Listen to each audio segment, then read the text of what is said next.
জগদ্দলে BJP নেতার প্রাণঘাতী আক্রমণে অভিযোগে এনআইএর হাতে গ্রেপ্তার এক। জগদ্দলে বিজেপি নেতা প্রিয়াঙ্কু পাণ্ডের উপর আক্রমণে অভিযুক্ত মোহাম্মদ সাহিলকে এনআইএর হাতে গ্রেপ্তার হওয়াতে সন্তোষ প্রকাশ করেন বিজেপি নেতা প্রিয়াঙ্কু পাণ্ডে। প্রসঙ্গত উল্লেখ করা যেতে পারে, গত 28শে অগাস্ট বিজেপি নেতার উপর প্রাণঘাতী হামলার অভিযোগ ওঠে। এই নিয়ে এই ঘটনায় 17 জনকে গ্রেপ্তার করল কেন্দ্রীয় তদন্তকারী সংস্থা এনআইএ। সাহিল মাহাতো সেদিন আমার উপরে যখন অ্যাটাক হয়েছিল, তার মধ্যে বোমা চালানো, গুলি চালানো, এটাই তার কাজ। 17 জন বললাম তো, 50 থেকে 55 জন ছিল।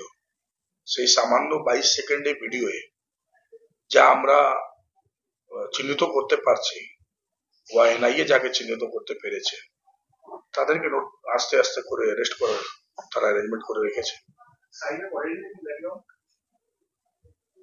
পরে ব্যাকগ্রাউন্ড থেকে আগে থেকে আমার কি আছে সেখানে, না না, পলিটিক্যাল আর অ্যান্টি সোশ্যাল দের মধ্যে অনেক তাফাৎ থাকে। পলিটিক্যাল লোক পলিটিক্যাল হয়, আর anti social always anti social থাকে। কিন্তু এই যে অ্যান্টি সোশ্যালরা আছে, তাকে স্পেশালি গাইড করে জগদ্দল বিধায়ক সোমনাথ সাবিচিনি আমার মার্ডার করার জন্য এই প্ল্যানটা করেছিল। আস্তে আস্তে যারা যারা ধরা পড়ছে তারা সবাই কিন্তু তার নাম বলছে যে আমরা তো ফেসে গেছি, আমরা জানতাম না। আমাকে এমএলএ ফোন করলো, আমাকে এমএলএ ফোন করে ডেকে বললো এটা করে দিতে হবে।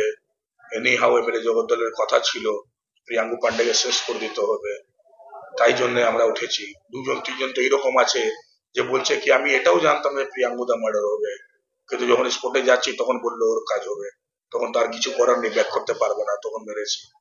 তো এই টোটাল ঘটনাটাই হচ্ছে জগদ্দল এমএলএ সোমনাথ সাবিচিনি কথাতে তারা করেছে।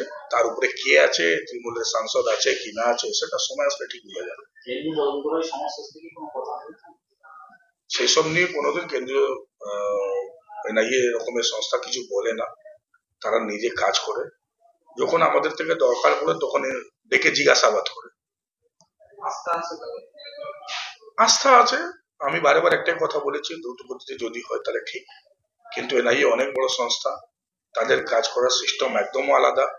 এখানকার লোকাল থানা পুরো মামলাটাকে ঘেঁটে দিয়েছিল, সেখান থেকে এনআইএ মামলাটাকে উঠিয়েছে, সেটা অনেক বড় ব্যাপার। এরকম অনেক লোক বলেছে যে আমরা অনেকগুলো জিনিসপত্র দিয়েছি, সেটা লোকাল থানা দেয়নি। কত সত্যি কত মিথ্যা সেটাও আমরা জানি না। এখানে অনেকগুলো জিনিসপত্র এদিক ওদিক হয়েছে, আর্মস পিস্টল।